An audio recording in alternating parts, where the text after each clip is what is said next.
Bien bonjour, Mazel Tov, puisque maintenant vous êtes donc sous la roupa. Et vous savez que sous la roupa, on va signer un contrat. Ce contrat s'appelle l'Aktuba. Alors l'Aktuba, pour en parler, il faut arriver à déterminer que c'est un contrat. Un contrat, c'est-à-dire un contrat d'engagement dans lequel la signature va impliquer le total engagement de la personne qui signe. Alors je vais vous dire quelque chose. Tout le monde vérifie avant de signer. Par exemple, vous devez acheter un appartement, vous devez acheter n'importe quelle chose qui nécessite, dans lequel il y a un contrat entre deux partenaires. Il est impératif pour vous, et vous le savez très bien, de vérifier qu'est-ce qui est marqué dans ce contrat, quelles sont les clauses, est-ce qu'il y a des clauses suspensives, des clauses restrictives. Il est impératif de savoir exactement les tenants, les aboutissants de ce qu'il y a dans ce contrat. Parce qu'en général, lorsque l'on signe, on s'engage sur le contrat. Et donc dès qu'on s'est engagé, on doit tenir les engagements. Donc ça veut dire qu'en général, on doit savoir sur quoi on signe. Par exemple, vous avez un contrat que vous devez signer, un contrat d'association par exemple. Vous allez vous-même vous mettre à étudier le contrat. Vous allez aussi vous enquérir de trouver un excellent avocat qui va pouvoir passer en revue toutes les conditions et les clauses de ce contrat. Et c'est-à-dire qu'il va y avoir donc une grande réflexion de votre part à savoir est-ce que vous allez pouvoir tenir les engagements qui y sont formulés ou pas. Eh bien, à plus forte raison pour l'Aktuba. L'Aktuba, c'est un engagement à vie avec la même personne. On s'engage en particulier d'abord et avant tout le monde devant Akadosh Baruch Hu. Akadosh Baruch Hu, Dieu est présent au moment de la Roupa. Il y a la Shrina, la présence divine, ainsi que nous disent les poskim, qui est présente au moment de la Roupa. Et donc on est devant Kadosh Baruch Hu. Donc lorsqu'on s'engage devant Hachem, on a tout intérêt à savoir sur quoi on s'engage. Deuxièmement, la deuxième personne la plus importante dans l'histoire, c'est qu'on s'engage devant sa femme. Ce que je dis dans ce cours-là aujourd'hui va beaucoup parler au sujet des garçons, un peu moins au sujet des filles, parce que c'est celui qui signe l'Aktuba, c'est le garçon et non pas la jeune fille.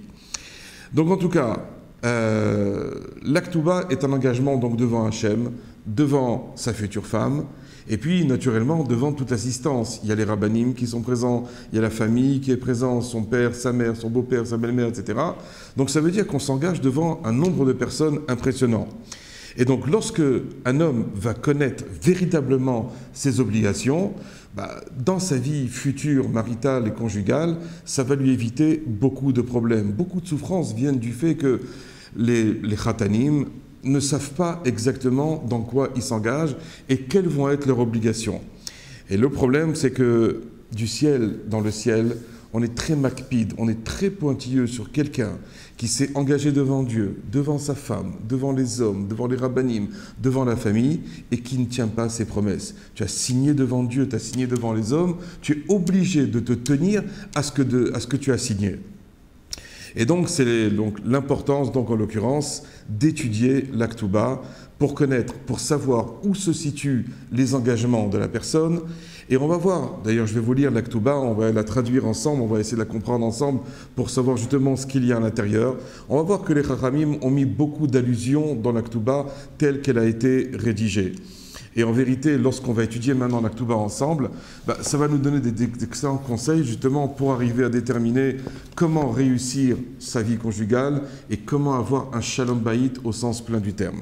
Alors voilà, je vais vous la traduire directement. L'Aktuba telle qu'elle est écrite.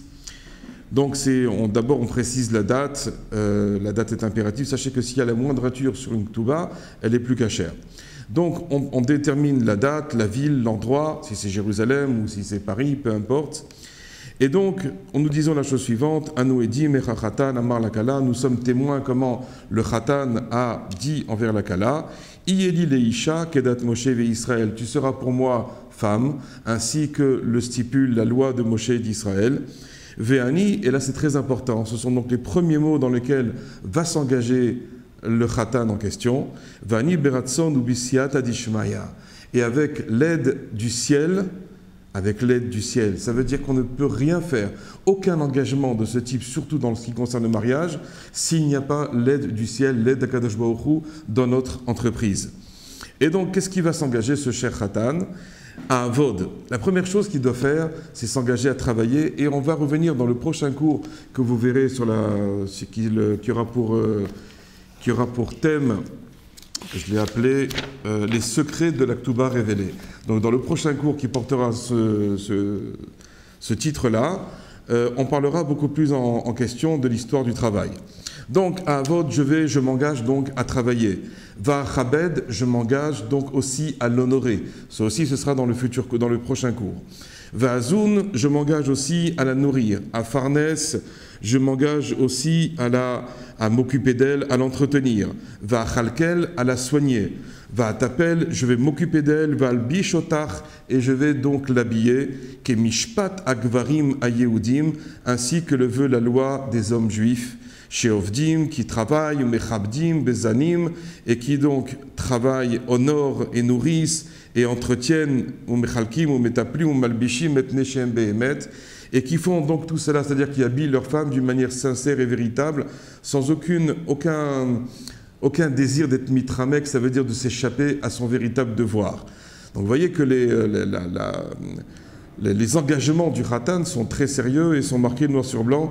Il n'y a pas matière justement à pouvoir se faufiler lorsque les choses sont écrites d'une manière tellement claire. Ensuite, la Ketouba nous dit « Ve'eten la armoar » et donc tu me donneras une dot, on détermine le montant de la dot, et cette dot-là va t'appartenir, Ve'al mezonotaïr, et je m'engage donc à te nourrir, ou kesouter, et à t'habiller, ve'kol tsorker, et à tout ce qui est dans tous tes besoins, tout ce que tu auras besoin dans ta vie, c'est moi le Khatan qui m'engage par rapport à toi la Kala. Ve'onater, et naturellement ton droit conjugal. On va parler aussi dans le cours prochain aussi du droit conjugal qui est quelque chose de très important, et j'y reviendrai dans plusieurs autres cours parce que c'est un problème essentiel dans le Shalom Bayit, comment justement on doit adapter cette mitzvah, qui est une mitzvah à tous les sens du terme, dans tous les sens du terme, mais on va voir qu'il y a beaucoup de problèmes qui s'y posent et on va revenir beaucoup plus longuement parce que ça nécessite beaucoup d'explications. Venitratsta kala zot, et donc cette kala s'est rendue consentante, vatehi lo leisha, et donc elle lui est devenue pour femme. Vezo, veora, khatan, aniska, shekibla, mais pareil aussi pour le trousseau que le khatan va recevoir, ça rentre aussi dans sa propriété pleine. Ensuite, on parle des conditions à Tnaim sheitnu benehem, donc les conditions qui ont été réalisées entre eux. Shririm bekayamim, ils seront éternels. Kitnae benegad ou bene Reuven, comme les conditions qui ont été évoquées pour la tribu de Gad et la tribu de Reuven. On apprend dans la Torah justement comment réaliser véritablement une condition. Et en l'occurrence, maintenant dans la Ketouba, nous voyons donc qu'il y a beaucoup de conditions. Et que si jamais une des conditions n'est pas remplie, ça peut justifier justement le droit au divorce. Ça veut dire, par exemple, si le mari s'est engagé, et il s'est engagé à travailler, et que maintenant, en plein milieu de sa vie, il refuse de travailler pour une raison X ou Y, ça peut être matière à divorce. S'il ne veut pas la nourrir, il ne veut pas lui donner un appartement, il ne veut pas s'occuper d'elle, ainsi qu'il s'en est engagé devant Dieu et devant les hommes, ça peut lui créer un problème, et donc ça peut être une source de divorce par la suite. Et donc, voici donc les conditions dans lesquelles il s'est donc engagé, Ve'eluhen, Maaseyadea lo. Il faut le savoir une chose, c'est que le travail qu'une femme pourrait réaliser, bien entendu, elle n'est pas obligée du tout d'aller travailler. C'est uniquement dans le sens où elle veut aider son mari à avoir plus de parnassa, à être plus large, mais elle n'a en aucune manière l'obligation d'aller chercher la parnassa. C'est l'obligation qui incombe uniquement et essentiellement au mari. Elle ne fait ça uniquement que pour l'aider. Donc imaginons maintenant que la femme a décidé d'aller travailler pour aider son mari. Eh bien, tout le résultat de son travail appartiendra au mari. C'est la raison pour laquelle si par exemple elle veut faire un don à la synagogue et que ce don dépasse une certaine somme qui pourrait déranger le mari, il faut qu'elle ait l'autorisation du mari parce que tout ce qu'elle gagnera dans sa vie appartiendra toujours au mari. Mais naturellement, il y a beaucoup de conditions. Je ne veux pas que vous en tirez une halakha de tout ce que je viens de dire maintenant, il faudrait en parler beaucoup plus. Mais en tout cas, il faut savoir une chose, c'est que tout ce qu'elle travaille dans sa vie, ça appartient au mari. Par contre, Mezona vechol tsera chea alav. Tout ce qui concerne sa nourriture et tous ses besoins, tout ce qu'elle a besoin dans sa vie, alav, c'est sur lui. Ça lui incombe à lui et uniquement à lui. En aucune manière, elle n'a l'obligation de se nourrir et de travailler pour se nourrir. Adira, l'appartement, à Yerusha, l'héritage, Kefish, Askama, Neoga, Birakodesh, Yerushalayim, ainsi que c'est en vigueur au niveau de la loi à Jérusalem. Donc tout ça, ce sera l'obligation du mari. Velo Issa, Velo Ishader, Velo Ikadesh, Shumisha, Acheret Alea. Il n'aura pas le droit de se marier, ni de rencontrer quelqu'un, ni de sanctifier quelqu'un, parce qu'avant c'était séparé les kiddushin et les irousin, les fiançailles et le mariage. En tout cas, il n'a le droit de prendre aucune autre femme à part elle. Imlo birshut bedin atzedek. Parce qu'il y a parfois des cas où, naturellement, la femme, par exemple, ne peut pas avoir d'enfant. Et donc, pour les Sfaradim, il y a une loi qui autorise à prendre une deuxième femme, mais à la condition que le Bedin donne son autorisation et que, naturellement, la femme aussi donne son autorisation. Mais sinon, en aucune manière, un homme pourrait prendre une deuxième, voire une troisième femme, s'il n'a pas eu l'autorisation de la première. Velo imkor, velo imashken, shum chefetz michafetzea. En aucune manière on ne pourra vendre ni mettre en gage aucun objet lui appartenant. Donc ça peut être un objet, ça peut être un terrain, ça peut être une maison avec lequel elle est rentrée dans le mariage et donc qui lui sont sa pleine propriété. Ki im birshuta ou retsona atov agamour, si ce n'est donc par son autorisation et sa volonté complète dans cette affaire. C'est-à-dire si par exemple elle a un terrain qui lui appartient et que le mari veut s'en servir pour pouvoir réaliser une affaire, vendre et réaliser une affaire avec ça, il ne pourra jamais l'utiliser s'il n'a pas le plein consentement de sa femme puisque ça lui appartient entièrement. Veloi fatena, veloi sitena shetim chollo. C'est riktuvata, lokula velo mixata.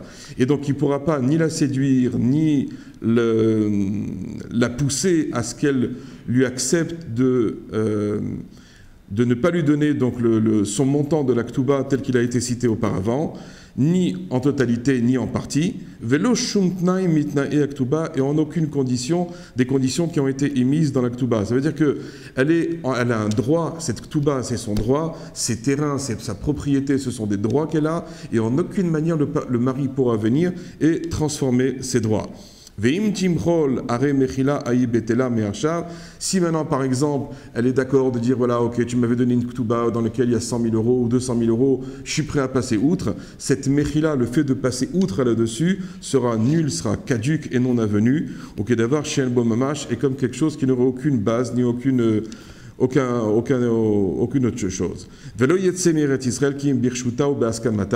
Et il ne pourra pas sortir de la terre d'Israël si ce n'est avec son autorisation pleine. Ensuite, voilà ce que dit donc le Khatan à la Kala. Ça veut dire j'endosse l'entière responsabilité de ce contrat. Ainsi que mes héritiers après moi. Ça veut dire que si, par exemple, il y a un montant dans l'Aktuba qu'il doit donner, il est entièrement responsable de ce montant.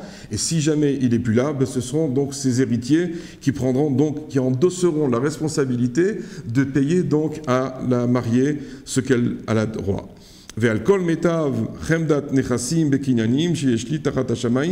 Et donc je donnerai du mieux de tous les biens que j'aurai ici sur terre, Karkaot, que ce soit des terrains, Valgaban, Metaltelin, dans lequel il y aurait eu des droits, du mobilier qui serait posé sur ces terrains, chez Kaniti, que j'aurais acheté, ou chez Knekulam, Yuacharaim, Be'arevim ou Mishubadim, et donc tous ces biens-là seront donc garants et seront hypothéqués d'une hypothèque totale et entière, ainsi que les Chachamim l'ont demandé. Et jamais cette ktuva ne pourra être ni annulée ni invalidée, et donc jamais le khatan pourra venir et transformer donc les clauses qui auront été marquées et indiquées donc dans la ktuba. Voilà, et donc tout ce qui est écrit, c'est marqué Kol Sharir ou Barir ve'emet ve'yatsi ve'nachon ve'kayam. Tout ce qui est ici est écrit et validé, confirmé, véritable et juste. Voilà donc ce qui est marqué dans la Ktuba. Vous comprenez bien, donc on est face par rapport à un véritable contrat. On n'a pas le droit du tout de s'y soustraire. Et donc le khatan, tous les khatanim doivent entendre, comprendre ce qui est marqué et dans lequel justement ils s'engagent et dans lequel justement aussi ils vont signer. Et encore une fois, dans le ciel, on est très makpid, on est très pointilleux sur quelqu'un qui se serait engagé devant Dieu, devant les hommes, devant sa kala, devant la famille, et qui ne respecterait pas justement ce qui est marqué dans cette Ktuba. Voilà, dans le prochain cours, nous allons donc parler des secrets dévoilés de la Ktuba, et on va en parler d'une manière beaucoup plus longue. À très bientôt, et encore une fois, Mazel Tov.